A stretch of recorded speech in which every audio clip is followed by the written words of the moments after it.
Oi, Renata, boa noite, tudo bem? Vamos esperar só mais um pouquinho, mais 3 minutinhos, a gente já começa, ver se chega mais alguém, tá? Tá tudo bem com você?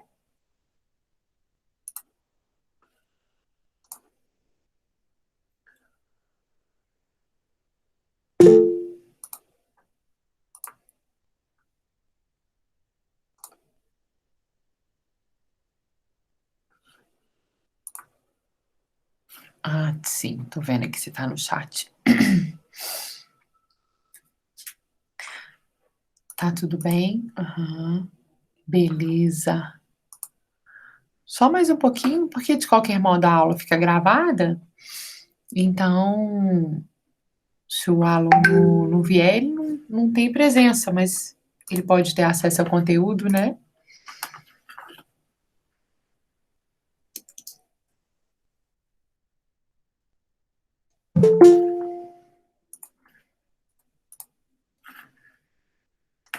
Nossa, eu esqueci de pegar água para beber. Tá, vai secar.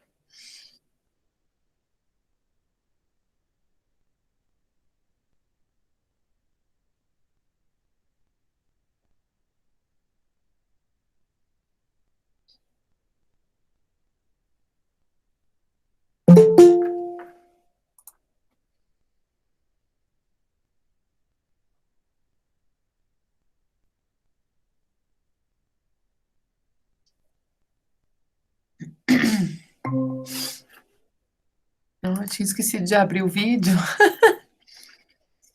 Tudo bem com vocês? Vou esperar só mais 2 minutinhos, tá bom? Para a gente poder começar. Bem tranquilo. Boa noite, Carla. Boa noite, gente. Tudo bem? Ai, Mi, tudo bem e você? Como é que tá aí no seu trabalho? Trabalhando muito aí no hospital? Você ainda tá no André Luiz? Cortou pra mim, Carla, só fala. Você ainda está trabalhando no Hospital André Luiz? Alô? Alô? Melhorou? Aqui, engraçado, aqui tá falando que o meu áudio tá ok. Vocês estão me ouvindo bem? Antes de eu começar? Sim. Carla, eu não consegui te entender, pra mim tá cortando. Eu só vou arrumar minha internet e tá bom. Tá bem. Combinado. Vai lá e volta. Você tá ouvindo bem, Renata? Aqui pra mim também, tá bem tranquilo. Bem tranquilo mesmo.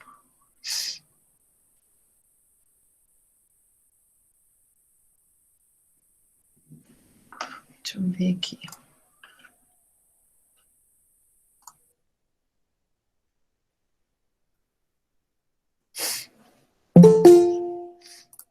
Beleza, vamos começar. Tá bom? Queridos, hoje eu vou falar para vocês sobre a doença como linguagem. Por quê? Porque é assim que a psicossomática, ela entende a doença. Vocês estão me ouvindo bem? Dá um retorno aqui, por favor. Estão me ouvindo? Agora eu tô te ouvindo, Carla. Tá bom? Ok, perfeito. Então, Você, você tinha falado alguma coisa comigo? não, só perguntei como é que você tá no seu trabalho, tá tudo tranquilo?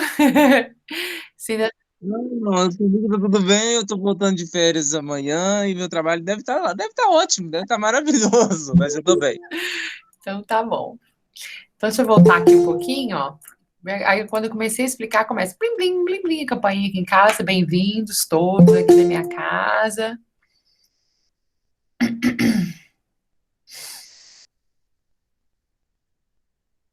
Prontinho, então vamos lá, deu uma pausa aí. Deixa eu falar para vocês. Hoje nós vamos verificar que a psicossomática ela entende a doença como uma linguagem. Então, a psicossomática ele é um campo do conhecimento que lida com as questões que permeiam o percurso do adoecimento. E não somente a doença em si. Só aquele momento de estar doente. Nós vamos ver a história, a gente está interessado pela história desse adoecimento, uma vez que ela contempla esse diálogo, essa interface entre mente e corpo e, obviamente, a singularidade da experiência da doença, que é algo que a gente vem falando sempre. Ainda que as pessoas apresentem o mesmo diagnóstico, a experiência do adoecer é única e, novamente, é coerente com a personalidade do sujeito que se encontra doente. Ora, o que nós estudamos nas disciplinas anteriores? A personalidade humana, ela não é desenvolvida?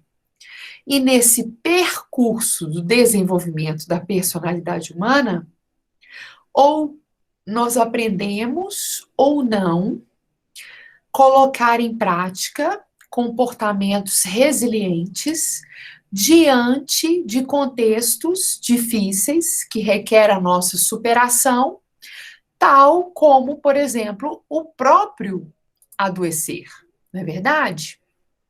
Então, não sei se vocês conhecem esse médico alemão denominado George Grodeck, né? George Walter Grodeck. Normalmente ele é mencionado mais pelo seu último sobrenome, Grodeck. Ele é um dos pioneiros e ele é o pai da medicina. Presta bem atenção. Ele é pioneiro em sensibilizar os médicos pela própria definição que ele traz da sua função enquanto médico, alguém que tem que entender o doente como alguém que traz a doença e, de novo, o quê? A sua capacidade para retornar ao seu estado de saúde. Então, diferentemente da medicina positivista, que situa o médico no lugar de responsável e todo-poderoso pela cura de um terceiro, na sua origem, ou seja, na gênese da medicina, aí com Grodeck, esse processo de resgate do sujeito, da sua saúde, da sua condição mais saudável, não era assim, não. O indivíduo, ele era entendido não somente a sua condição fisiológica, mas também a sua condição emocional, a sua relação com o mundo, a sua relação com o outro e consigo mesmo. Então, por que aconteceu no meio do caminho até chegar nos dias de hoje? E então nós temos essa construção, esse entendimento de uma medicina mais positivista, não corresponde às suas origens. Então você falou assim, sério, professor, eu estava presente, né? Esse entendimento mais globalizado do sujeito, das suas fragilidades emocionais, elas eram já compreendidas desde os primórdios da medicina, sim. Basta vocês lembrarem da figura do médico da família, porque ele entendia e ele recordava e trazia para o ambiente, então, ali, de atendimento, a história daquele sujeito, como é que foi a chegada na família, era o primeiro, o segundo, o terceiro filho, né?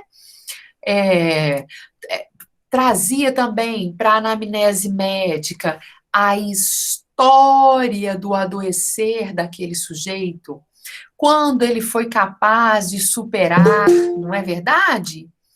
Tudo isso foi perdido com o avanço da medicina. Até aqui, queridos, alguma dúvida? Enquanto isso, eu vou pedir uma água aqui, que minha garganta já secou. Eu esqueci de trazer água. Alguma dúvida? Até aqui, então, tá tranquilo, né? É porque tá tranquilo mesmo, né? Deixa eu ver aqui. Tá tranquilo? Deixa eu ver se vocês perguntaram aqui no chat. Sim? Ok. Então, deixa eu ver. Pode me trazer uma água, por favor, que eu esqueci. Minha garganta já secou e só tem 11 minutos de aula, assim. Obrigada, um beijo, tchau. Então, o termo doença psicossomática, ela tem sido tipicamente empregado para definir enfermidades que são produzidas como resultado direto ou indireto de emoções ou conflitos psíquicos, e eu esqueci de acrescentar uma coisa nessa lâmina. Quando não há uma causa fisiológica. Por exemplo, um desajuste de um órgão, uma dificuldade, uma falência, né, do órgão. Vamos resumir assim.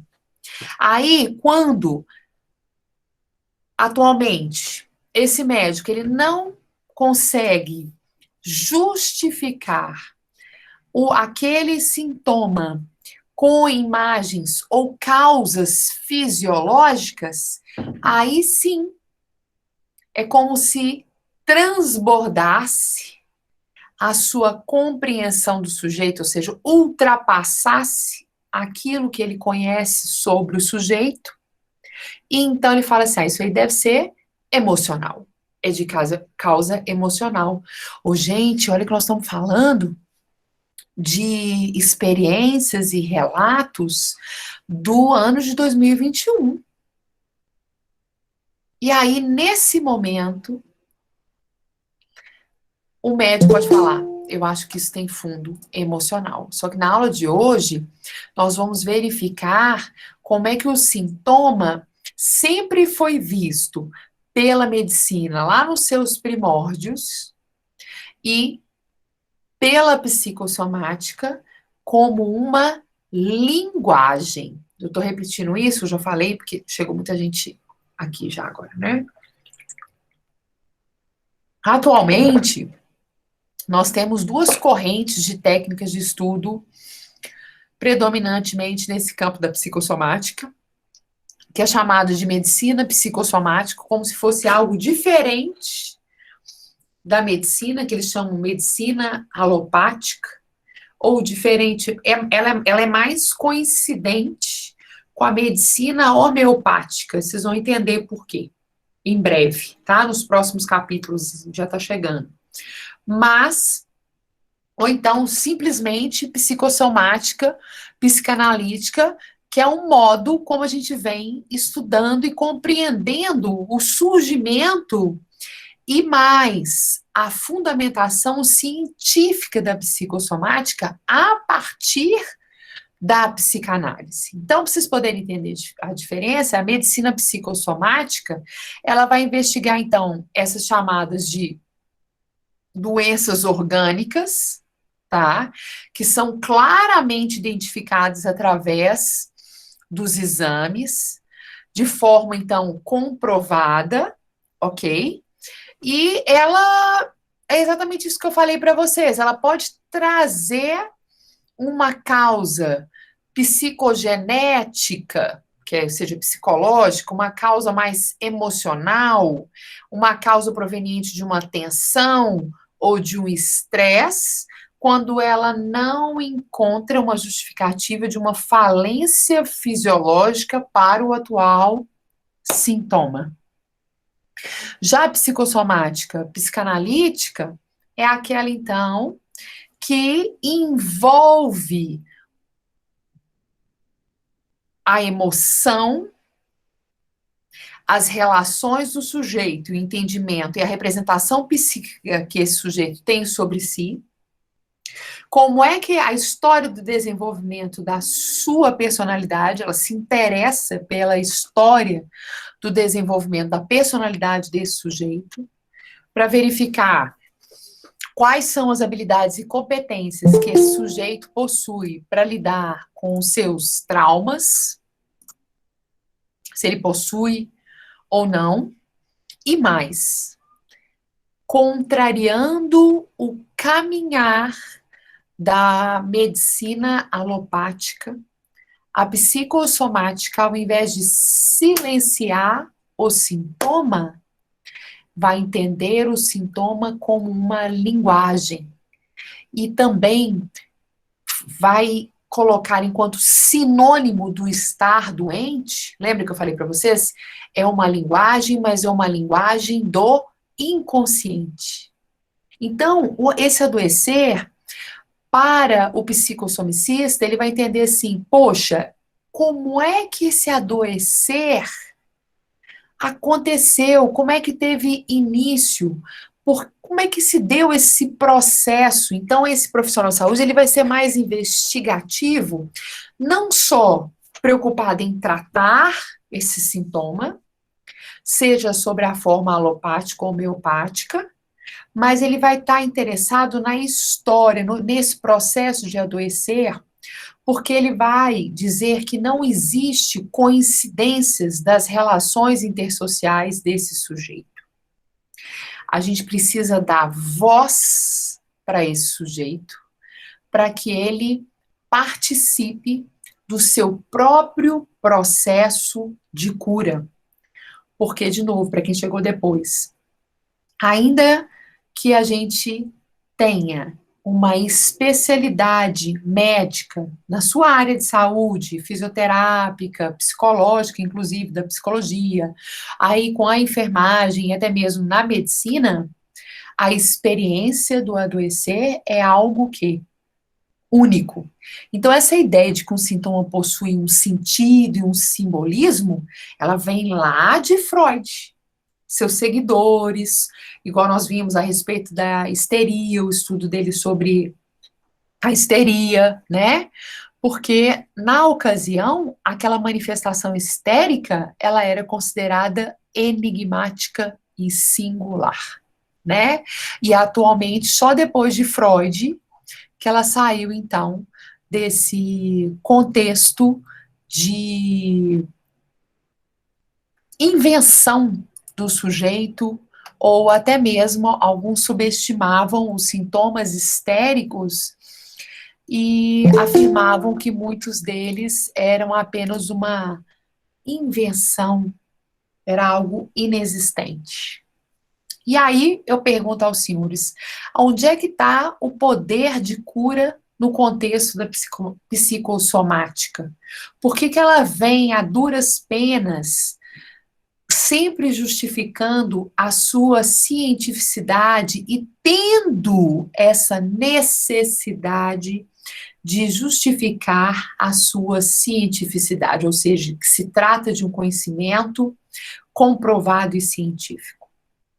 É porque a psicossomática, entendendo então o sintoma como uma linguagem, vai tornar a doença sinônimo de um pedido de ajuda. E a partir daí, vai entender a doença como um conflito pessoal e, portanto, além da terapêutica medicamentosa, vai fazer uma anamnese para investigar o processo do adoecer deste sujeito e então a natureza humana. Esse sujeito, ele é a própria via de tratamento. Se foi a sua história, a sua inaptidão emocional de lidar com determinados conflitos familiares, pessoais, contextos para o qual ele teve a oportunidade de projetar ou revivenciar, ou ainda por analogia, experienciar um pouco dos seus traumas, dos seus fantasmas emocionais, seria, então, uma ignorância não considerar o próprio sujeito que sofre no seu próprio processo de cura. E aí a pergunta que eu falei antes de vocês é por que a psicossomática tem essa necessidade de estar justificando a sua cientificidade constantemente? Porque, ora, a partir do momento que você vai ter acesso às causas emocionais do adoecer fisiológico, você cura o sujeito. E isso tem um grande inimigo, que é a indústria farmacêutica, que ela precisa dessa cadeia, desse encadeamento do adoecer para manter a sua máquina econômica. Ora, se, de novo, o sintoma ele surge enquanto fruto de um processo, é importante que o meu querido aluno entenda, isso já foi publicado e explicado. O processo do adoecer, eu já estou dando para você só o resultado da pesquisa, tá? O processo do adoecer humano é de fora para dentro e de baixo para cima. Ou seja, nós, antes de sermos acometidos por um sintoma agudo, nós iremos adoecer, por exemplo, a nossa pele, que é algo externo, e primeiro nos membros inferiores e depois nos membros posteriores. Se no primeiro acontecimento de uma dermatite, ao invés da gente simplesmente calar o sintoma, fazendo uso de uma medicação anti qualquer coisa, se além disso nós pudéssemos percorrer a nossa história e verificar o que estava acontecendo na nossa vida, capaz de nos mobilizar emocionalmente, gerar um trauma de modo tão intenso que teve necessidade de ser recalcado, e isso retornou sobre a forma do sintoma, ao invés da gente simplesmente calar essa linguagem, a gente percorresse essa história do adoecer, nós chegaríamos na causa. E nós, enquanto pessoas humanas, ávidas pelo abastecimento da nossa pulsão sexual, saberíamos identificar os outros ou outro significante que nos mobiliza tanto a ponto, e naquele momento eu ainda não tenho habilidade, competência para lidar, por exemplo, com uma negligência verbal vindo da minha mãe, uma negligência verbal vindo da minha irmã, ou do meu esposo, ou do meu filho, ou do meu professor, que pode receber a projeção aí dessas funções dos nossos primeiros objetos de amor, não é verdade? Como a gente não presta atenção, e a gente vai então recalcando, pasmem, a gente não somente tem a habilidade, tamanha intensidade desse trauma emocional. A gente não só tem a habilidade de repetir o sintoma, como também aprimorá-lo. Então, às vezes, a gente vai trazer um sintoma ali, que ele começou pequenininho, a gente não deu atenção por causa do anti qualquer coisa que a gente tomou, aí nesse momento a gente não dialoga com o sintoma, mas a causa também não deixa de existir. O sintoma desaparece, mas a causa está ali. Então, à medida que a gente vive, né, que a gente experiencia, que a gente se encontra ou desencontra, é rejeitado ou rejeita, e por aí vai, a causa está ali e ela pode ser reexperienciada de modo a ressuscitar os nossos fantasmas emocionais. E aí a gente repete o sintoma e às vezes esse sintoma também pode vir de modo intenso.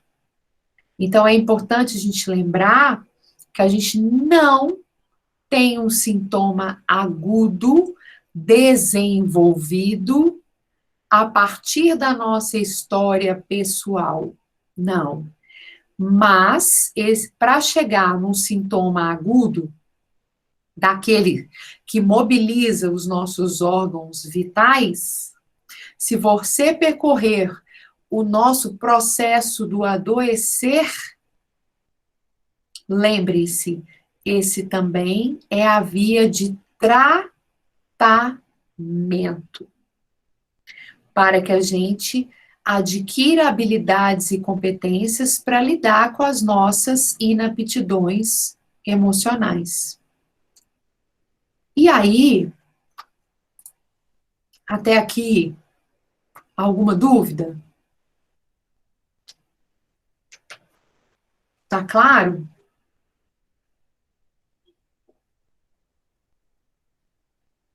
E é isso que eu tô falando para vocês, olha. A doença, então, ela reflete os conflitos que nós carregamos. Imagina, eu adoro dar esse exemplo porque é um exemplo bocó e muito frequente. O que acontece? Imagina, quando a gente estava lá na aula presencial, e aí o aluno começa ali em setembro, aquele calor na sala da Universo. Aí o início de setembro é assim, liga o ar-condicionado, desculpa, liga o ar-condicionado, desliga o ar-condicionado, eu tô com frio, eu tô com calor, por aí vai. Chega no final de setembro, o que acontece? Chega a semana de prova. E, coincidentemente, narizinho começa a correr, garganta começa a doer, um espirro aqui, outro acolá, a rinite ataca. Mas nós aprendemos aqui a conversar com esse sintoma, a perceber que ele sempre se repete, que ele sempre retorna na semana de prova, que isso é coincidente com a minha história, que minha mãe dava muita importância para a nota que eu tirava e ameaçava as minhas férias se eu ficasse de recuperação, ou ameaçava até mesmo a lista do Papai Noel se eu não tirasse uma boa nota na prova. É uma coincidência essa repetição do sintoma? Se você perguntar lá para sua mãe, a primeira vez que você perdeu média numa prova, você acha que você já estava com rinite? Que a sua asma já atacou? Que você nasceu assim? Não. Isso foi desenvolvido progressivamente. E foi se intensificando. E ao invés, vou repetir um pouquinho para quem chegou, né? E ao invés da gente entender e nos aceitar, e a partir do momento que a gente nos aceita, aceita as nossas limitações, então, deixa eu buscar, a partir desse reconhecimento, habilidades e competências para a gente superar isso, por exemplo, desvincular o meu histórico escolar do valor que eu tenho enquanto gente? Não. Eu vou ali silenciando, como se o sintoma não fosse uma linguagem. Como se o sintoma não fosse um amigo verdadeiro. É assim que é a metáfora. A psicossomática enxerga um sintoma como um amigo verdadeiro. Aquele que fala a verdade, que fala dos nossos conflitos, que fala dos nossos medos. Então, isso também é proveniente de um dos determinantes da nossa personalidade humana, que é a nossa cultura, que cultua a doença. Quantas pessoas vão chegar na terceira idade fazendo uma reservinha na poupança para medicação? A maioria da nossa população não se vê saudável na terceira idade, porque isso não é vendido na televisão, no Facebook, no Instagram. As pessoas deprimidas, inaptas, que não têm essa lucidez sobre esse entendimento do seu próprio processo de adoecer, estão recebendo hoje é o quê? Comercial diante de qualquer coisa. Não é assim? Então, a psicossomática não está falando para você não tratar o sintoma, mas para envolver o paciente na cura do seu sintoma. Que é igual, tá? Aí eu coloquei para vocês a doença curada sem envolvimento do paciente, para que a gente verifique, junto com o sintoma, o que está acontecendo emocionalmente com esse sujeito, ela reaparece. E reaparece repetidamente, frequentemente, e às vezes de modo mais intenso. Para quem chegou agora, sempre de fora para dentro. Então, a gente não vai começar parando o coração. Não sei que seja algo bem intenso, mas normalmente não. E por que ela reaparece? Porque a causa não foi tratada. O sintoma foi silenciado momentaneamente. Então, a psicossomática, ela entende que a doença, ela é esse símbolo, que ela está mandando uma mensagem, né? Tal como os sonhos, né? E aí, queridos, o que que acontece? Vamos supor, então, que aí você falou, professor, eu estou entendendo isso tudo, e eu quero ser um profissional de saúde que vai fazer isso, vai fazer uso desse entendimento da psicossomática. Então, envolver o paciente no seu próprio processo de cura requer você motivá-lo para a coragem, que ele tenha coragem de enfrentar os seus medos. Então, todas as nossas histórias, memórias emocionais, elas estão lá no sistema límbico. E isso, vocês vão entender agora por que a psicossomática ela fala, olha, não deixe o seu paciente com medo e continuar evitando a falar dos assuntos difíceis, dos relacionamentos difíceis. Precisa encorajá-lo para que ele, então, modifique a partir do presente a sua história, o famoso ressignificar da sua história, para que ele entenda que o seu passado não precisa ser a sua sentença final. Mas, como eu disse desde o início, a psicossomática, ela teve que se justificar enquanto ciência. Então, o que ela observou? Que todas as nossas memórias emocionais, elas se encontram ali no sistema límbico, ou seja, o nosso sistema emocional. E o sistema emocional, ele é envolvido pelo sistema imunológico. Não, o sistema límbico envolve o sistema imunológico. Ou seja, se eu estou frágil emocionalmente, o meu sistema imunológico, ele está mais exposto. E, portanto, eu estou mais propensa a adoecer. Ora, se eu estou feliz, se eu estou cuidando, proporcionando autocuidado diariamente, o meu sistema límbico, que é o grande protetor do meu sistema imunológico, ele está mais fortalecido. Raramente um sujeito, quando se encontra bem emocionalmente, vai apresentar sintomas fisiológicos. E assim a psicossomática vem justificando o quê? A sua cientificidade. Como é que seria, então, uma anamnese desse profissional psicossomicista?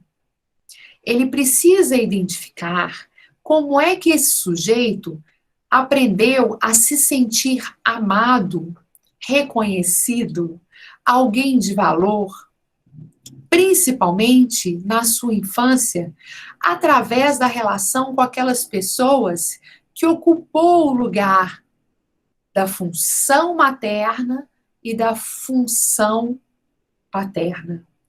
E fazer então um convite para que ela troque este hábito de cultivo de mágoa, de cultivo de problema, e mostre para ela que isso faz parte da sua linha do tempo, que isso ficou lá no passado, e que ela tem habilidade e competência para criar uma nova história, mais feliz, mais autêntica, que corresponda à sua essência humana, que retorne ela para a criança autônoma e com autoestima, tal como ela era nos seus primeiros dias de vida. Isso é muito importante, porque normalmente a gente pertence a uma cultura, a uma família ou alguém que nos ensinou a cultivar problemas, a cultivar mágoas, não é assim? Outro dia eu coloquei lá, assim, no meu Instagram, uma metáfora que eu achei, assim, super bonitinha, não sei se vocês viram, que eu vou ler para vocês antes de eu compartilhar aqui um outro negócio que eu preciso falar para vocês aqui. Que ela assim, ó, não sei se vocês viram, mas diz muito aqui.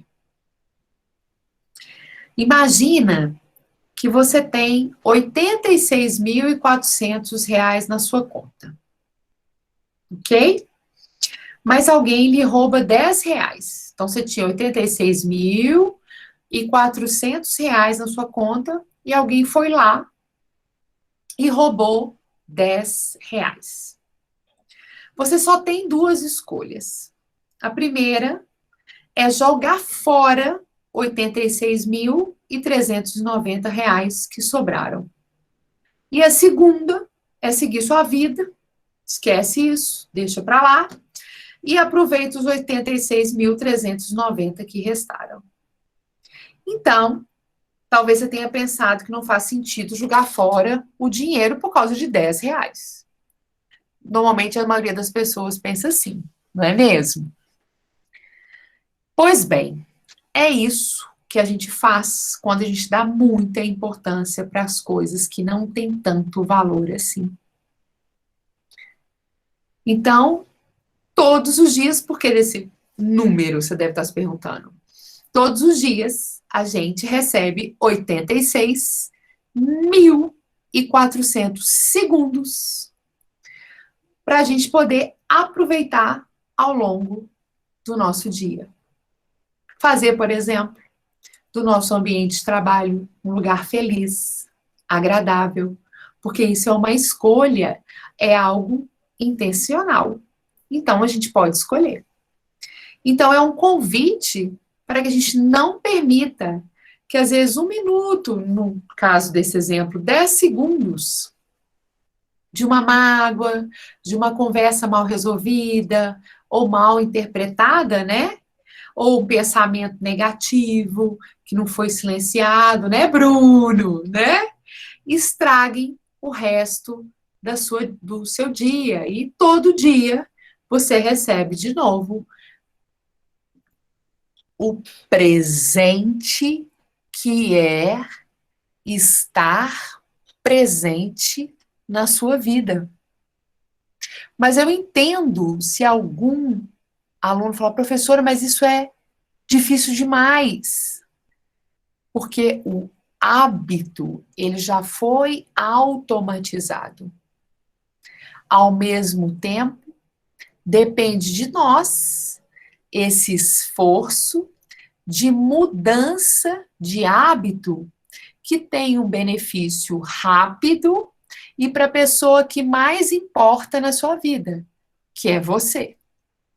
Então, é a primeira reflexão. Dito isso, eu trouxe aqui primeiro hoje um médico alopata para falar sobre psicossomática para vocês. É uma entrevista, ela é rapidinha, mas eu acho que vai clarear ainda mais o entendimento de vocês dentro do contexto da psicossomática, do sintoma enquanto linguagem, ok? Até aqui, alguma dúvida? Vocês estão caladinhos, hoje não teve nenhum vídeo, nenhuma imagem, ninguém apareceu. Tem alguém aí? Tô aqui. Chegar, Tá tô bem, tô acompanhando ainda. aqui. Então tá bom. Tô aqui só te ouvindo. Tá bom. Vocês estão entendendo? Além de ouvir? Vocês estão entendendo? Claro, claro. Tá tranquilo? Então tá.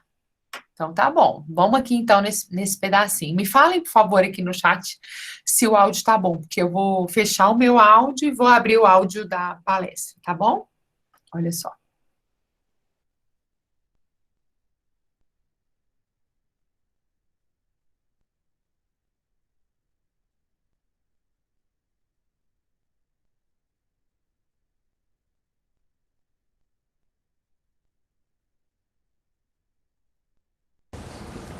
Então, no nosso sistema emocional, nós temos a memória de todas as experiências emocionais que nós vivemos. Todas, sem exceção. E o sistema límbico trabalha com os dois princípios de vida. Os dois princípios de vida são autopreservação e preservação da espécie. Todo ser vivo tem esses dois comandos. Isso é o que norteia o sistema límbico. É simples. Autopreservação, eu cuidar de mim mesmo. Preservação da espécie.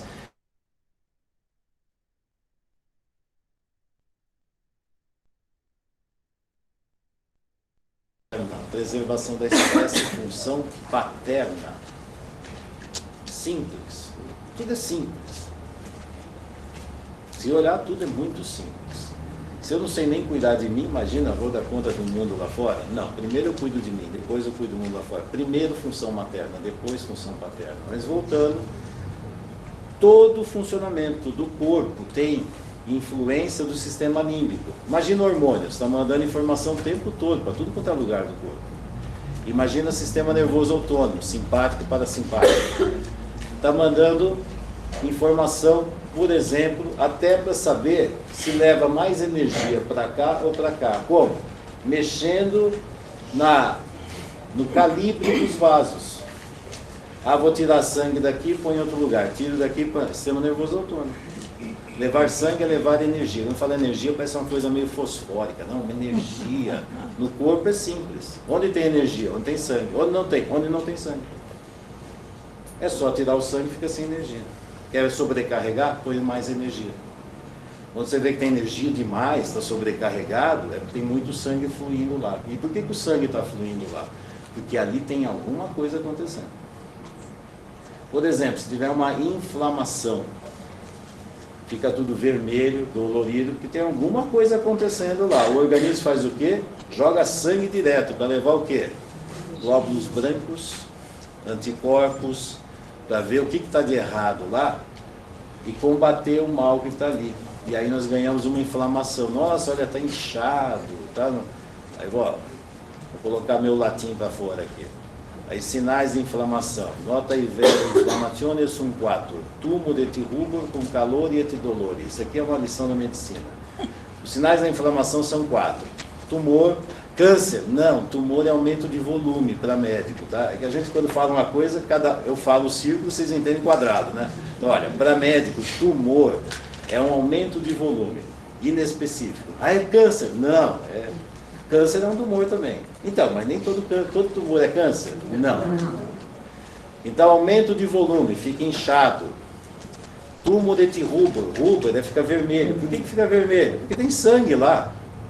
Com calor, por que está quente? Porque tem muito sangue, o sangue esquenta lá. E dor. Aí veio mais uma que era o funcio lesa, que lesa a função. Aquele lugar precisa ficar parado, aquilo tem que ficar lá até combater a doença, combater o problema. Bom, o sistema imunológico funciona também sob o comando desse cérebro emocional. Dependendo dos traumas que nós vamos tendo, isso vai ativar ou não esse sistema imunológico. E quando se fala ajudar o doente a se curar, no fundo é o quê? Despertar o sistema imunológico que tem dentro dele. E o sistema imunológico de vocês, meu, todo mundo, se não for ativado, sinto muito, todo mundo morre. Se vocês tiverem câncer, vocês podem tomar o quimioterapia, fazer radioterapia. Se o sistema imunológico não estiver funcionando, pode esquecer que isso aqui não vai te curar, não. Se vocês tiverem uma infecção, se vocês tiverem com deficiência do sistema imunológico, pode tomar antibiótico o que quiser, não vai adiantar. Se o sistema imunológico não estiver ativo, e aí é interessante, aí você vai ver as pessoas que desistem de viver. Quando elas desistem de viver, simplesmente ela desliga o sistema imunológico. Tá. Ontem no jantar eu estava contando de um caso de uma moça de 19 anos com câncer, que estava indo muito bem, até os conflitos emocionais virem mamãe, grudar e começar a atrapalhar. E ela simplesmente entrou e eu olhei e falei, ela desistiu de viver. Foi a última vez que eu a vi, a outra vez estava no caixão. E ela estava fazendo os projetos de vida indo muito bem. Os metástases estavam tudo diminuindo e tal. Mas aí a história é longa aí. Bom, qual é o meu papel? É minha função. Eu me alio ao sistema imunológico. E quando o sistema imunológico, ele identifica rapidamente onde está o problema e tira logo isso daí. Para que vocês cultivam problemas? E quando... Ai, não, tem que ser mais mansinho. Mamãe subiu no telhado. Mas, olha, vocês têm que ir de um jeito... Escuta, eu estou falando com essa cabeça que adoece o corpo, ou eu vou fazer algo a favor do corpo. A favor do corpo é a favor da essência. Eu nunca me alio à cabeça das pessoas. Nunca. Se eu fizer isso, eu estou destruindo a essência do indivíduo. Eu estou sempre a favor da essência do indivíduo. Não que ele acha que ele é ego, e sim o que ele é. Porque esse ego mata o self. Eu vou ficar aliado a... eu não estou gostando. Quantos anos você tem? Eu não estou aqui para você gostar. Eu estou aqui para você se curar. E não sou eu que cura, é você. Se você não acordar, minha função é despertar o sistema imunológico desse indivíduo para que ele volte a viver de uma forma saudável. Se você tem um torturador do lado de alguém, ele está sempre torturando, eu vou fazer o quê? Conversar com o torturador e ver o que o torturador quer? Pois a cabeça de vocês é o torturador e a criança está sofrendo. E quando eu falo, o torturador faz assim, por que você falou isso comigo? Eu não estou fazendo nada, está arrebentando a criança. Não, eu vou convencer você. Não, mas eu não entendo dessa forma, eu não vejo assim. Quando isso vai arrebentando a criança dentro dele. Eu estou vendo isso acontecer. Estou precisando despertar um adulto para pôr esse torturador para fora. E o adulto está cochilando do lado. Marcando bobeira. E o torturador está arrebentando o próprio indivíduo. Quem é o torturador? É ele mesmo. Ele aprendeu a se destruir. E ele fala, mas eu sou assim. Olha, você está na hora de jogar no lixo. Aliás, eu utilizo muito a minha lata de lixo no consultório. Isso aí, ó, lata de lixo. Se eu ficar perdendo tempo, as pessoas morrem. E mais do que morrem, eu vejo no sistema como os filhos da pessoa que está no sistema está destruindo a família e as crianças que estão lá. Aí eu vou ficar amenizando, porque para que você me entenda. Você gostou de mim? Ai, que bom, eu sou um menininho legal, né? Eu sou um profissional legal. Você gostou do jeito que eu trabalho? Ai, que bom. O que é isso? Isso é carência infantil minha. Tem que ser o joelhaço do analista. E aí fica sistema imunológico, eu sigo os preceitos do sistema imunológico, identifica o que está acontecendo, toma consciência e usa todos os recursos para poder eliminar aquilo lá. E vão buscar recursos de onde você tem, você nem sabe que você tem que fazer isso. A doença manda mensagem, as tragédias vêm e mandam mensagem antes, avisando, estou chegando, sabe? Não, ainda não, espera um pouquinho. Acontece isso? Não, né? Eu trabalho dentro da realidade da vida, não o que a cabeça quer ver. Por isso, muitas vezes, eu sou duro, eu sou exatamente o que o sistema imunológico precisa fazer. E o meu papel é desenvolver o sistema imunológico dentro de si mesmo, da pessoa. O sistema imunológico não alisa, né? Tanto é que quando ele começa a agir, vocês vão parar na cama do hospital. Tem que tirar toda a energia de tudo quanto é lado para combater aquela doença. E se você não fizer isso, a doença te mata. E as pessoas não têm noção da gravidade da doença. Eu tenho. As pessoas acham que aquilo não é nada. Gente, você não entendeu onde isso está te prejudicando? Não, eu não vejo assim. Então não veja. Então vocês entenderam qual é o meu princípio? Meu princípio, eu trabalho dentro desse princípio onde eu preciso ativar o sistema imunológico. E eu preciso fazer o possível para arrancar o que está atrapalhando, sabe? Puseram uma barricada, amarrar esse sistema imunológico, precisa soltar esse sistema imunológico. Bonzinho, todo mundo que é bonzinho, por exemplo, é perfil para ter câncer. Quando vem um indivíduo com câncer, eu tenho que trabalhar com ele aprender a falar não e colocar limite. Ah, mas aí as pessoas não vão gostar de mim. Então faz o seguinte, continua deixando as pessoas gostando de você, E fica com câncer. permite que as pessoas invadam você, e aí o câncer, que é uma doença invasiva, vai destruindo você. Você que fique só cuidando dos outros, você não cria uma coisa nova, objetivo novo de vida. Sabe o que é câncer para médico? A palavra chama neoplasia. Sabe o que quer dizer neoplasia? Neo é novo. Fazer algo novo. Se você não faz algo novo na sua vida, você vai desenvolver um câncer. Fez algo novo. E esse algo novo vai fazer você tirar a bunda da cadeira e fazer alguma coisa, olhar para você. Não vai olhar para você? Uma das funções da doença é olha para si mesmo. Ah, eu quero fazer isso, mas a dor não deixa. Adivinha? Você tem que olhar para você. O que está acontecendo com você? Não, eu quero arrancar isso aqui para voltar a ser o que eu era. Gente, o que você era doente. A doença vem para te salvar de você mesmo. Olha só, a doença vem para te salvar das loucuras que você faz na sua vida. Do jeito doentio de você viver. Ah, mas eu não gosto da doença. Arranca. Você devia amar a doença.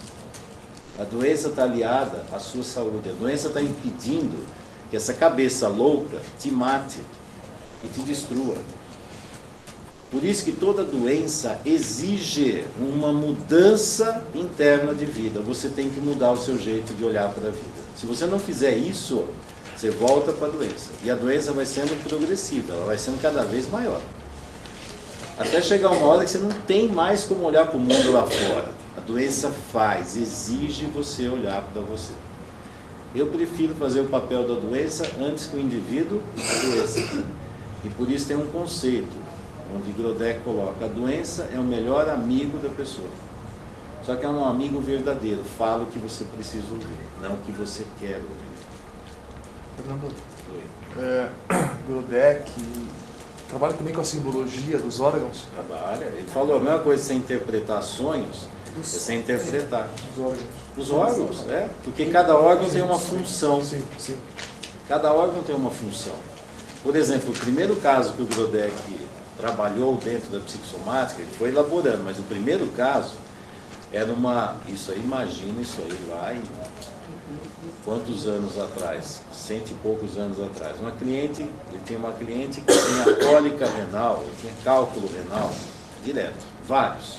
Imagina o tanto de dor que tinha que colocar esse cálculo renal para fora e ela vivia fazendo cálculos renais. Naquela época, tem uma maquininha para destruir os cálculos, essa interna, você vai com soro, Tinha isso? Não. Imagina o horror que era passar por isso. Ele fazia uma série de trabalhos como médico e fica assim, mas essa cliente foi o primeiro caso que ele falou, eu preciso descobrir o que representa essa cólica renal. E aí ele descobriu. Isso era um desejo de gravidez constante que tinha nessa cliente. E ela não poderia virar mãe. Tinha algum conflito na relação materna. E aí ser mãe era como se fosse um castigo. E cada cálculo renal representava um parto. E a dor que seria aquilo. E quando ele conseguiu descobrir, trabalhou, sabe o que aconteceu? Acabaram as cólicas renais. Ela não teve mais cólica renal. Que mexeu aonde? Onde estava o problema real. Então, a doença era como se fosse um teatro representando o conflito que ela estava lá. O desejo e a dor. O desejo e a dor. Ele vai falando depois, lá na frente, ele fala da dupla função do sintoma. Mostra o desejo e mostra a punição pelo desejo. E tinha um conflito em relação a ser mãe. Adivinha onde estava o conflito? Na relação dela com a mãe. E toda essa raiva que ela tinha da mãe, ao mesmo tempo querendo ser mãe, que confusão tinha. A hora que mexeu nisso e resolveu, acabaram as cólicas renais. Veja, quando você mexe no ponto certo, eu sempre falo assim, as pessoas vêm com uma coleção. Isso aqui é pequenininho, né? Devia ter uma enciclopédia Barça aqui. Daqui na minha época sabe o que é, hoje em dia ninguém sabe. Colecionava toda a casa, olha, e tinha que atualizar, aquilo era um monte de livros. Hoje em dia, qualquer iPad, uma montanha de papel para acumular ácido. Bom, hoje em dia tem sebo, né? Não sei se alguém compra aquilo. A pessoa vem com uma quantidade absurda de problemas e não para, é um atrás do outro. Tudo isso aqui é para esconder o problema. Esse é o problema. Isso aqui é para esconder. E aí eu vou ficar o quê? Lendo isso aqui? E trabalhando isso aqui? Se eu conseguir arrancar uma folha dessa, eu queria mais 3. Vou perder tempo com isso? Não. Eu preciso descobrir isto. E a arte é sair daqui para descobrir isso aqui. E isso aqui é onde está? Escondido dentro do indivíduo. Quando que ele vai me falar isso aqui? Nunca. Porque tudo que ele me fala é mentira. A verdade mesmo é aquilo que ele não vê. E aí eu vou escutar o que ele sabe. Não, eu tenho que ir onde ele não sabe. E aí a arte é descobrir isto. Conforme eu vejo isso, eu analiso para que serve isso. Que tipo de defesa ele está montando. Isso aqui é tudo um monte de defesa. Dependendo, aí analisando sintomas, problemas, distúrbios, eu sei para que servem isso. Quando eu descubro para que serve, eu já descobri isso aqui.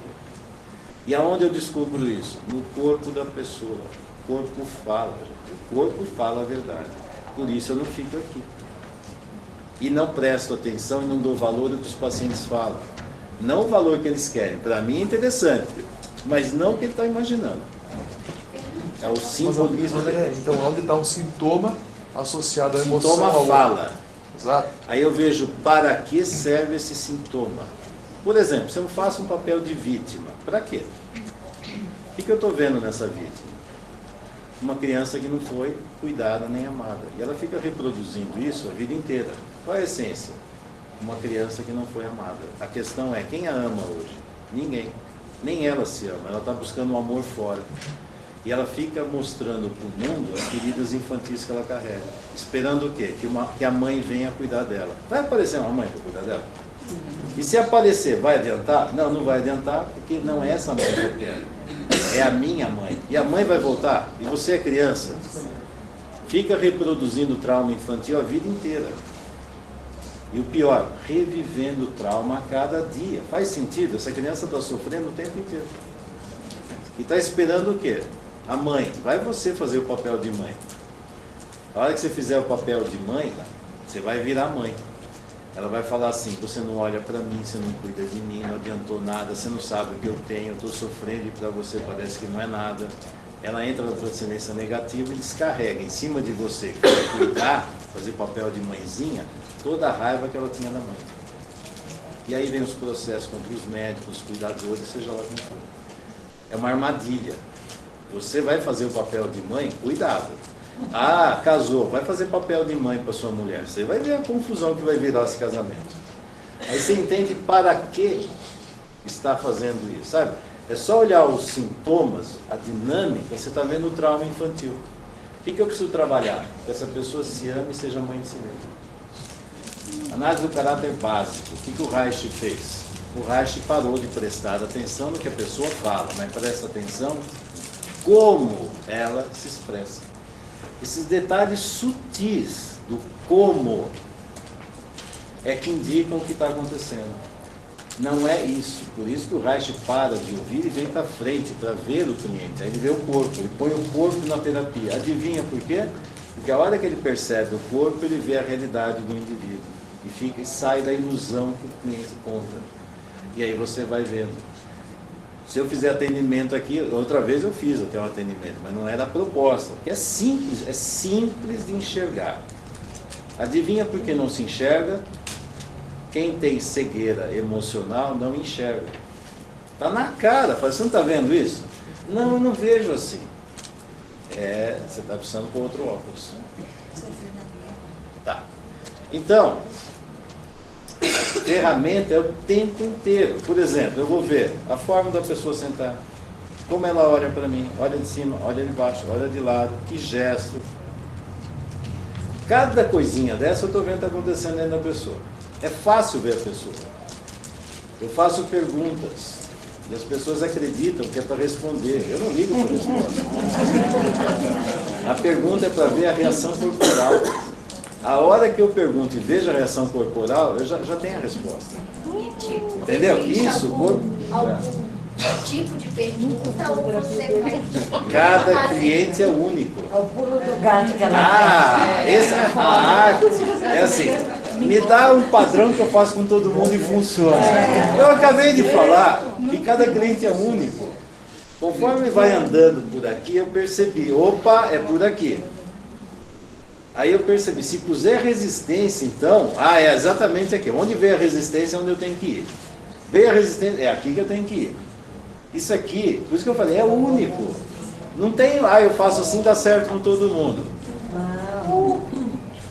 Por isso que o Grodeck, ele fez uma crítica à psicanálise. O Freud tentou puxar o Grodeck para a psicanálise o tempo todo. E aí o Grodeck, ele falou uma coisa muito simples. Fala, eu não fico preso a nada. Eu preciso ser livre para poder trabalhar.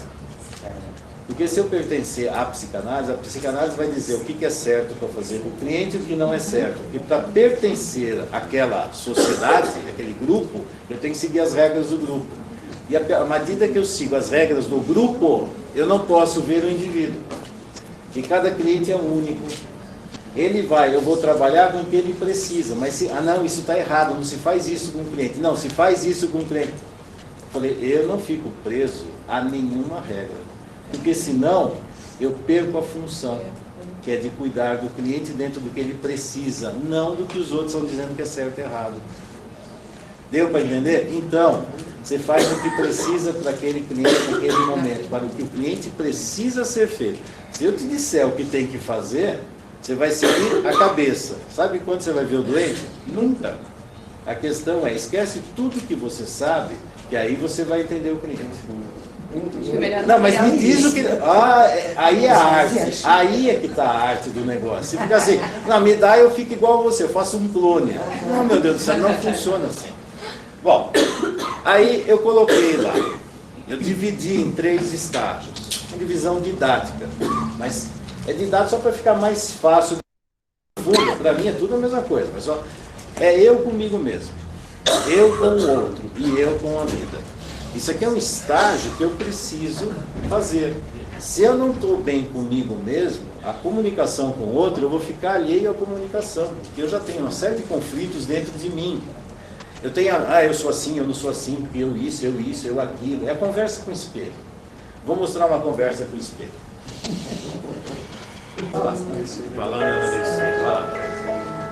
De novo, a história de espelho é muito interessante. Vai.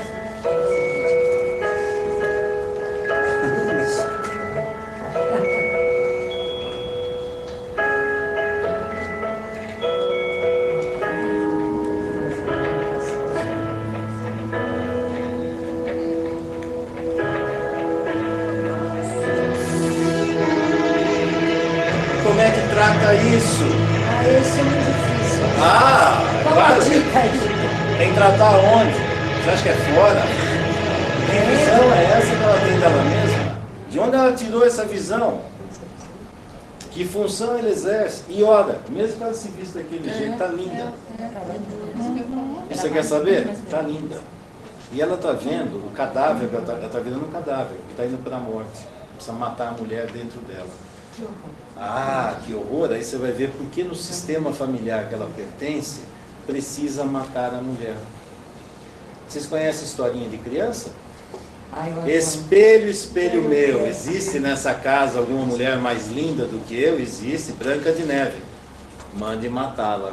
Ouse você ser melhor do que eu nessa casa. As historinhas infantis falam a realidade, vocês não sabiam? É só ver, aí vocês vão ver o que vai falando. Se você não vence os seus obstáculos, se você não acredita em você, você está esperando o reconhecimento de quem? Faça o que você tem que fazer, faça muito bem feito. Saiba aquilo que é essencial em vocês, trabalhem no essencial, trabalhem naquilo, no dom que vocês têm. Amem-se, ultrapassem os obstáculos, vençam. Acho que ela aprende a fazer assim como...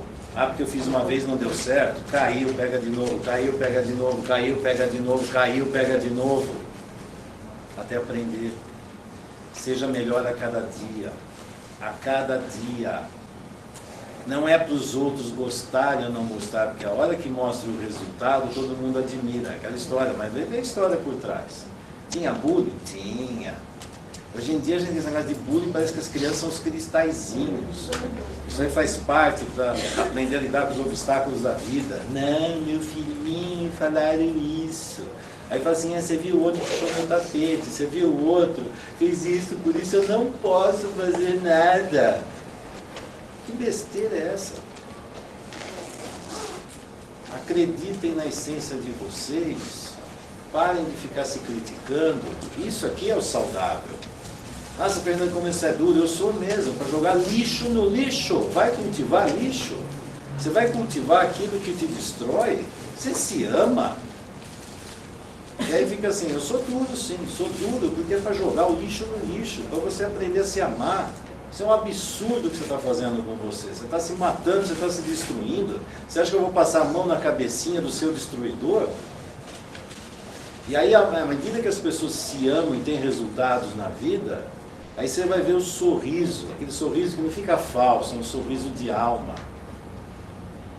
Aí eu falei ontem, né, do cara que veio aqui, engraçado, né, tem aquelas coisas que me estimulam, né? Isso me estimula, ver resultado me estimula. Ver gente resolvendo problemas que sofreu por décadas, e vai lá e resolve. Viu como se resolve? É para resolver. Mas eu tentei de tudo, tentou um monte de besteira. Isso não funciona, não é o caminho é outro. Para que está perdendo tempo, jogando tempo, dinheiro, amor, tudo no lixo? As pessoas se destroem e contam historinhas. A gente vive contando historinha, não vive? Para quê? Para quê? E a minha função é exatamente essa, é pegar esse ego e jogar no lixo, sem dó. Porque ele está te matando, e você, aí o ego é interessante, porque o ego não quer morrer. Para que serve o ego? Ego foi feito para esconder o problema e viver sofrendo. E não sai disso, sofrimento eterno e não acaba. É melhor ver a dor e resolver. O adulto vê a dor e resolve. Sabe o que acontece com o sofrimento quando você resolve a dor? Acaba. Aí você pode curtir a plenitude da vida. Fala, mas por que você perdeu tanto tempo? Para que se perdeu tanto tempo cultivando lixo? E aí eu vejo a pessoa cultivando e tomando um veneninho, falando isso aqui é legal, essência de vida. Gente, isso é um veneno. Não, Fernando, você não está me entendendo. Isso aqui minha mãe me deu, é a fonte da juventude. Fala, gente, isso aqui é um lixo, próprio lixo. Para que todo mundo se destrói? Pelas doenças familiares que carrega, para ser fiel às loucuras da família. Loucura da família. Seja fiel ao amor da família. E a cada geração, põe algo melhor do que você recebeu. tem algo assim. Meus pais são seres comuns, graças a Deus. Graças a Deus, são gente comum. Os seus. Aliás, os de vocês também, tá? É a forma como eu vejo. Se vocês quiserem ver pais como divindades, é um problema de vocês. São seres comuns. É um homem e uma mulher que eu sei que me amaram. Por quê? Porque fizeram o melhor que podiam. Ah, eles foram perfeitos? Não, sim. Eles fizeram o melhor que eles podiam. Eles me deram o melhor que eles tinham. E eles não sabiam nem o que era melhor ou pior. Eles iam dando o que eles tinham. Cabe a mim, como adulto, ver isso serve, isso não serve. Mas não é dizer que eles não prestam. Eles deram o melhor que eles podiam. Eu faço com os meus filhos o quê? A mesma coisa. Eu dou o melhor que eu posso. É perfeito? Não, é o melhor que eu posso. E lá na frente, como adultos, eles vão discriminar. Isso eu levo para frente, isso eu deixo para trás. E quando eu deixo para trás, eu estou deixando lixo daqueles seres. Estou ficando com o tesouro que eles são. E aí eu posso amar meu pai e minha mãe de uma forma plena, dentro de mim. Aqueles fora, não é isso. Eu vejo a essência que tem neles. A essência. Como eu posso ver nos meus filhos a essência que tem neles e ajudar essa essência a crescer. Para que eles aprendam a se amar e cultivar a essência deles. Por quê? Porque é assim que funciona a vida. Para que perder tempo com tanto lixo? Para que perder tempo com tantas bobagens? E aí, olhando para a família, é algo assim, se eu puder dar para os meus filhos algo melhor que eu recebi dos meus pais, ótimo. Eu sou perfeito. E não é para ser, eu tenho que ser um homem comum, com defeitos, que aí meus filhos vão ver que mesmo com defeito dá certo. Para que eles também aceitem os defeitos que eles têm. Não é esconder os meus defeitos. Eu não estou cheio de defeitos. É para mostrar e ver, isso aqui me atormenta, isso aqui é um saco, eu ainda não me libertei desse negócio aqui. Espero que vocês consigam fazer isso. E que vocês, eu vou dando condições, porque o que eu dei de condições para meus filhos, é claro que é melhor do que meus pais deram. Mas eu dei mais do que os meus pais, não que não é para ficar comparando. Eu estou fazendo o quê? Fazendo com que essa família, cheia de pessoas que abriram mão de um monte de coisas, para que essa família tenha um futuro melhor. Eu sou o futuro melhor daquela família lá de trás. Então eu tenho que ir para a vida e aproveitar a vida em honra a todo o sofrimento que eles tiveram por mim, que nem existia. Então, se eu aproveito a vida e continuo numa família de um jeito muito mais saudável, é por honra a todo o sacrifício. E sei lá, não sei o nome deles. Vocês conhecem o nome tataravô? Sei lá quem que é. O que eles fizeram determinou o que eu sou hoje. E eu vou fazer a mesma coisa. O pessoal lá na frente, se é que vai existir vida lá na frente, que já está acabando com o mundo, né? Mas que seja tataraneto, bisneto, sei lá quem vem, não saiba nem meu nome, não interessa o nome. Mas eu tomei decisões e mostrei, passei para frente conceitos e princípios muito mais saudáveis. Não interessa o meu nome, interessa a essência do amor que cada um carrega e passa para frente. E evitar de jogar lixo para frente. Porque os lixos que eu já aprendi, jogo para trás. E ensino meus filhos, o que for lixo, joga para trás. Não importa se você, meu pai me deu, joga fora. Fica só com o melhor. Desapega. Ok.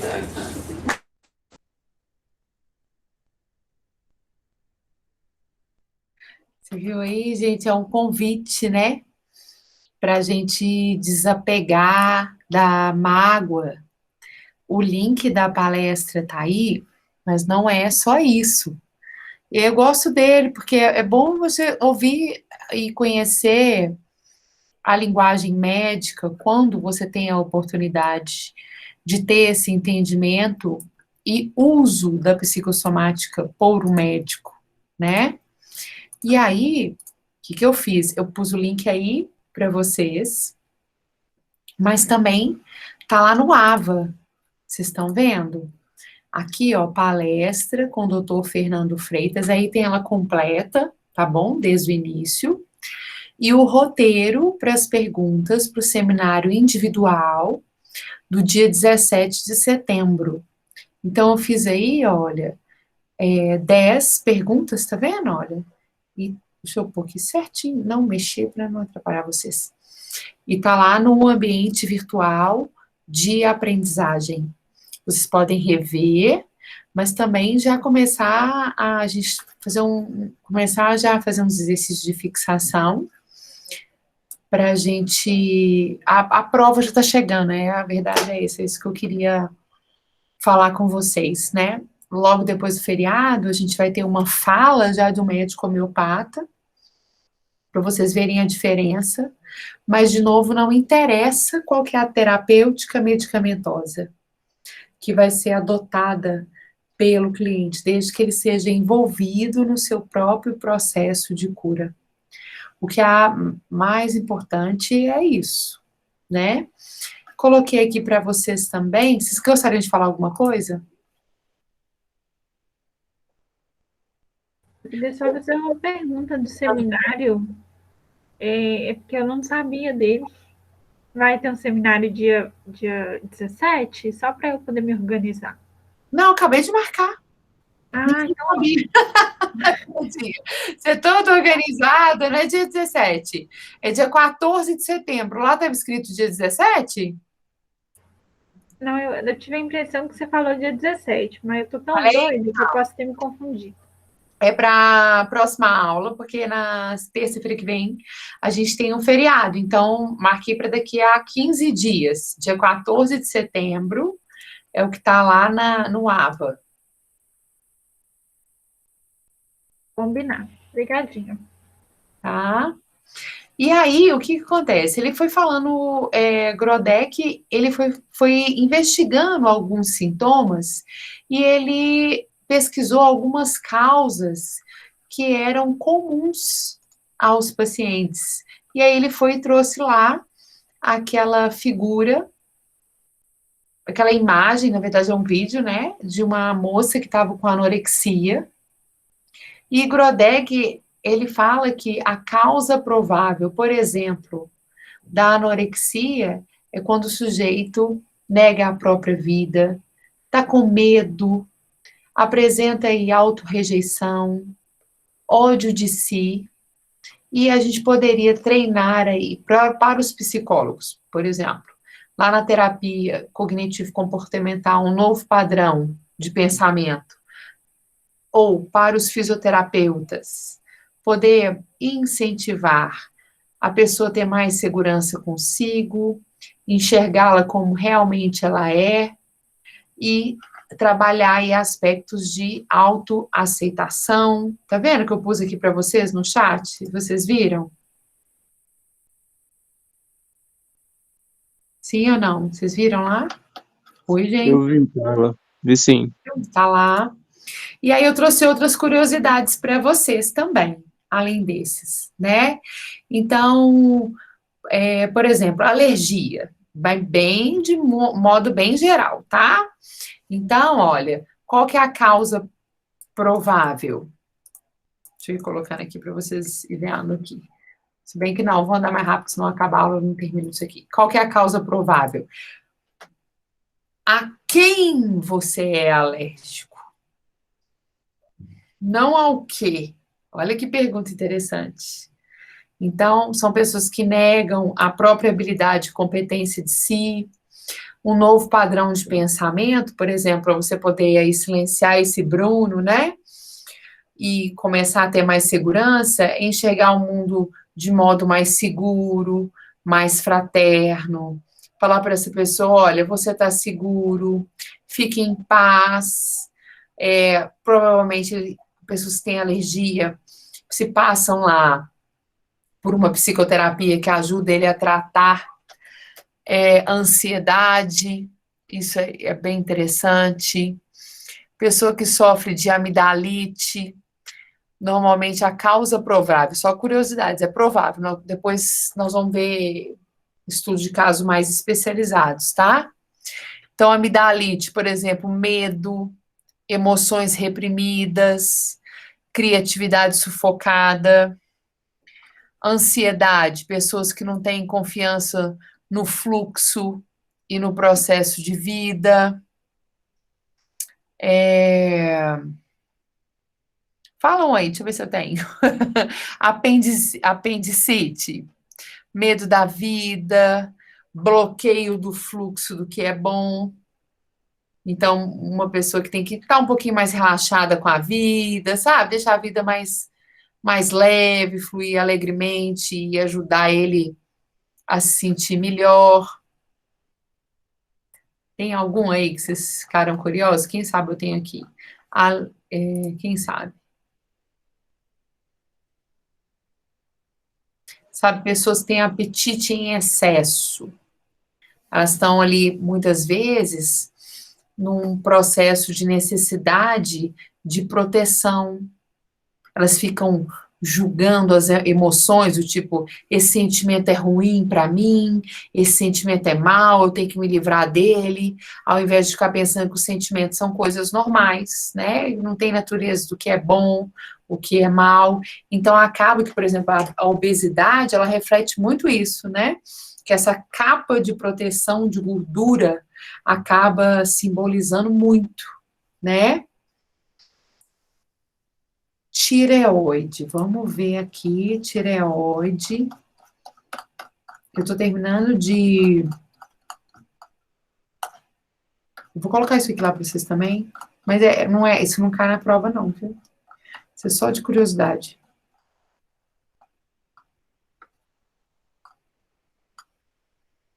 Deixa eu ver se eu tenho tireoide. Tenho. A causa emocional provável, de novo, cada caso é um caso e tem que ser escutado. É porque esses traços de pensamento foi observado na maioria das pessoas que apresentavam tireoide. Então, é humilhação, nunca consegue fazer o que quer, quando é que será a minha vez? Então, um avanço além das velhas limitações, uma pessoa que consegue enxergar agora as suas possibilidades, superar as suas limitações, seria esse caminho do processo da própria cura. Tipo assim, agora eu me dou permissão para me expressar livremente. É o que está escrito aqui. Nossa, muito massa. É mesmo? Eu também já li umas coisas que eu falo, o quê? Não, mas é porque os sintomas. Eu perguntei porque realmente, assim, eu tive essa curiosidade Eu sei. por. Teve não, mas provavelmente você conhece alguém, né? Isso, essa palavra que eu queria falar. Todo mundo conhece alguém quando pergunta, por isso que, né? É mais ou menos isso. Não é? Olha para você ver uma coisa que acontece. Vou falar geralzona aqui para minhas alunas. Eu não estou falando para ninguém especial, não. Mas síndrome pré-menstrual, por exemplo, que toda mulher, né, tem umas mais, umas dói mais, outras não, né? Então, são mulheres que dão muito poder às influências externas. Pensa bem, se mudar aí para, tipo assim, olha, agora eu assumo a direção da minha vida, da minha mente, eu sou uma mulher dinâmica, poderosa, todas as partes do meu corpo funcionam com perfeição, eu me amo, eu me aceito, eu sou sexy, eu sou lindona, do jeito que eu sou, talvez a TPM diminua. Presta atenção nisso, gente, que legal. Pensa bem, o que mais? Alguém colocou aqui alguma coisa? Tem um aqui, ó. Isso já é hipertiroidismo também. Que talvez complete aí a pergunta, né? Que é extremo desapontamento por não ser capaz de fazer o que quer. Então, a pessoa está sempre agradando aos outros e não a si mesma. Tá vendo como é que é complementar, Jaime? Né? Então, uma pessoa que ela precisa tomar as próprias decisões, sem se preocupar se está agradando ao outro e se sentir realizada. Então, isso vai ser bem curado rapidamente, não vai retornar, se ela puder passar, inclusive, pelo processo de autoconhecimento, para que ela faça escolhas mais autênticas, né? Quer ver? Ó, tontura, pessoa que tem muita tontura, é uma espécie de fuga, de recusa de lidar com a realidade, com o presente, sabe? Então, deixa eu ver o que mais, Ecol. Não, tem tanta coisa. Mais alguém? Não? Tá todo mundo saudável aí, os vizinhos, familiares, tá tudo bem? Então, maravilha. Não é não? Vocês estão caladinhos, vou falar, mas não? Não? eu vou falar, mas assim, não, como posso dizer? Você fez o comentário, né, da TPM, da síndrome pré-menstrual e tal. Eu fiquei pensando realmente assim, o quanto que quando a mulher, né, cria essa autoestima, cria essa autonomia, cria essa potência, né, pessoal, de estar bem consigo, com o dia, com o mundo como um todo, parece que realmente some, né, assim, um pouco da tensão diária, da tensão daquele Mulher momento. que tem. Oi? Não é toda mulher que tem, mas a maioria sim. Sim, sim, eu percebo que quando algumas mulheres têm uma tensão pré-menstrual muito grande, que é muito latente, que aflige muito, né, o corpo inteiro, ao ponto de deixar a pessoa um pouco mais derrubada, de não conseguir trabalhar, e quando ela passa por cima disso e fala que realmente eu preciso fazer algo, acaba se perdendo essa tensão, acaba sumindo, né? Acaba dando um tempinho essa dor. Ela não vai desaparecer? Não, mas ao menos ela vai desaparecer 50% talvez. E isso é muito interessante. E acho que às vezes é muito difícil a gente parar para pensar no nosso emocional, no nosso cotidiano, na nossa dificuldade psicológica, muitas das vezes. Aham, mas aí você vai entender por quê, né? Porque no Uhum. desenvolvimento da personalidade da mulher, olha, até pusei para vocês, é muito impregnado de culpa, de medo, crença que os órgãos genitais são sujos ou pecaminosos. E aí você pergunta para aquela mulher, ela fala assim: não, eu sempre fui assim, desde a minha primeira menarca. Mas você teve orientação? Sua mãe te explicou o funcionamento do seu corpo, que é assim mesmo? Ou foi muito censurado? Foi muito tolhido? Cuidado para você não engravidar, porque agora você pode gestar uma criança, não vai transar, casa virgem, sei lá o que que é. É impregnado de muito. Então, como é que eu vou aprender, né? A me aceitar, sendo que numa fase tão importante, eu falo para você, gente, essa conversa orientadora, né, com alguém que possa orientar a mulher, é novo, é novo. Então, você pega aí 2 gerações atrás, as adolescentes, na adolescência, elas já eram mães, porque já se encontravam casadas. Uma geração depois, pôde-se casar a mulher ali com 25 anos, já começava uma cobrança: você não vai casar não, você tá ficando velha, daí a pouco você tá ficando velha para ser mãe. Olha como é que é difícil, né? Essa construção.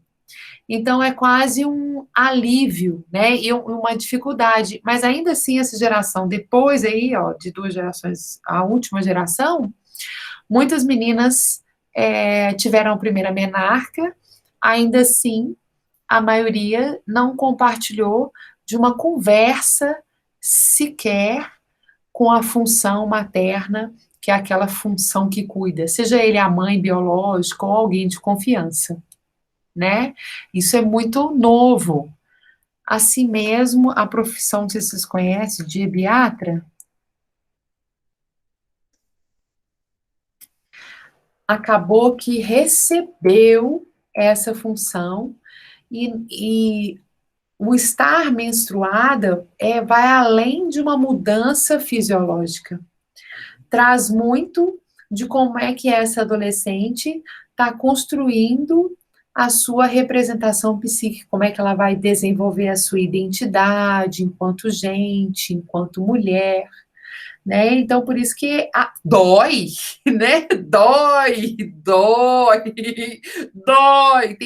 Rola na cama, rola no chão, anda encurvada, reproduz a, a, a postura fetal, né? Não acende a luz, apaga a luz, me deixa em paz, não conversa comigo, né?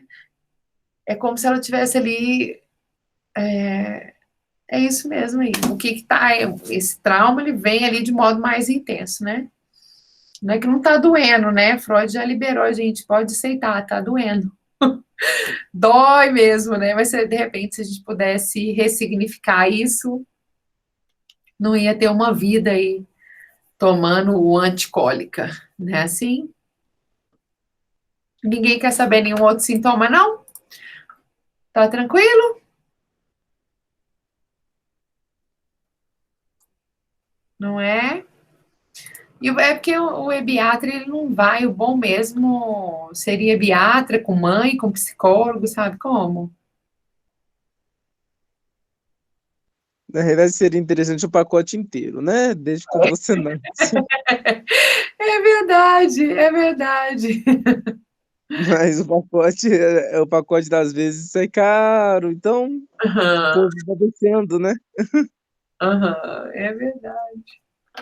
Viu?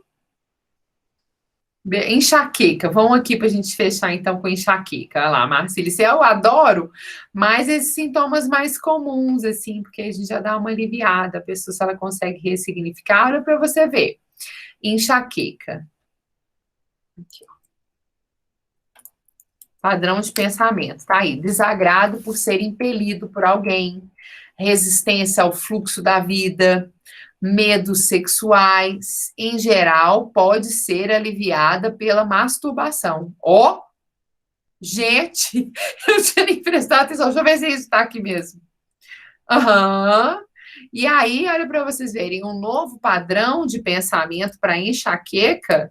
Mas, peraí, só falar uma coisa: a questão da masturbação, vocês entendem por quê ou não? Por causa da circulação. Uma outra coisa facinho para quem sofre, olha o que eu disse, porque sofre de enxaqueca, é você, se você não quiser, né, tomar um anti-enxaqueca aí, sei que você faz uso, você pega um saco de gelo, põe na cabeça e faz um escalda-pés, coloca o seu pé numa aguinha bem quente. Aí aqui, ó, você viu o Fernando Freitas explicando que sua cabeça está doendo, a tendência é o quê? Há um excesso de sangue aonde dói, ok? Você esfria a cabecinha aqui, a sua circulação, esquenta no pé, desce, alivia a tensão e melhora a enxaqueca. Ou então tá aí a sugestão, né, do livro A Masturbação também, que eu posso fazer. Eu não estava preparado para falar isso, não. Ai, Jesus, que legal. Olha só, que interessante. Tá vendo, gente? Tá vendo? Tá vendo aí? E faz sentido aí com quem vocês conhecem que sofre de enxaqueca? Quando a pessoa é desagradada por ser impelida por alguém, tá com resistência ao fluxo da vida, ou tá com, né? Bom, interessante, porque esse aqui faça, Amara, porque deu aí como é que resolve. Tem essa outra receitinha que eu passei para vocês. Um novo padrão de pensamento para aliviar a enxaqueca é isso, que não tem medo da vida, né? De um modo geral, essa aí seria o que há de comum. É isso mesmo. A vida às vezes dá um medo, dá uma insegurança, né? Causa uma tristeza sem fim. Ele falou lá, o Fernando Freitas, quando a pessoa ela desiste de viver e ela vai a óbito mesmo, né? Porque é como se houvesse aí uma paralisia da sua pulsão de vida, ou seja, sua vontade de morrer. Normalmente, as pessoas que apresentam pneumonia, elas trazem isso no seu relato, que ó, deixa eu pôr para vocês aqui, pneumonia, cansaço da vida. Por isso que é um diagnóstico que muitos realmente levam a óbito. Olha lá para você ver. Pneumonia são pessoas que estão desesperadas, elas estão... O desesperado, meu aluno de psicologia, ele vai entender mais, que é aquela última fase do desenvolvimento do Erik Erikson, que ele fala, ou você morre com integridade, feliz, em paz, ou você morre desesperado. mas é no sentido de falta de integridade do eu, sabe? É uma pessoa muito fragmentada emocionalmente. E aí a pneumonia, ela tem essa causa emocional, a pessoa está cansada da vida, ferimentos emocionais que não têm permissão para se curar, porque o próprio doente não dá, né? Então, se você ouvir as pessoas que estão ali internadas por pneumonia, elas têm muito isso em comum. Ah, não, cansei. Eu já ouvi uma cliente, uma paciente, ela estava internada por pneumonia e ela falava assim, ah, meu filho, ele já arrumou uma noiva, eu gosto dela, já tá tudo resolvido, mas meu marido me traiu, eu não dou conta de viver com essa vergonha, eu tô cansada, eu não sei mais como enfrentar essa vergonha. Ela falava que era essa vergonha, sabe? Então ela trazia isso muito, muito mesmo. É mais difícil você dar uma chacoalhada aí no sistema imunológico de sintomas mais agudos, né? Porque a história pregressa, ela é muito mais consistente do que um único momento de intervenção, por exemplo, sabe? De acolhimento, mas sempre é possível. Ainda que seja por um cuidado paliativo, ou seja, né, fazer com que a pessoa faça a sua partida, a sua despedida com mais dignidade enquanto sujeito, isso também é válido, não é mesmo? Maravilha, vocês estão entendendo, meus queridos? Viu lá onde é que está o roteiro? Para a gente já ir estudando um pouquinho para a prova, que já está chegando. Maravilha, ô, gente. Muito obrigada pela companhia, viu? Ô, Cindy, eu que adoro. Excelente feriado para vocês. Aí a gente se vê daqui a 15 dias, viu? Beijo no coração de vocês também, tá bom? Então, até breve. Eu que agradeço. Um beijo. Boa noite. Boa noite, Até. Marcílio. Boa noite, Carlos. Até mais. Boa noite, gente. Boa noite, gente. Um beijo. Obrigada eu, viu, pela companhia. Até breve.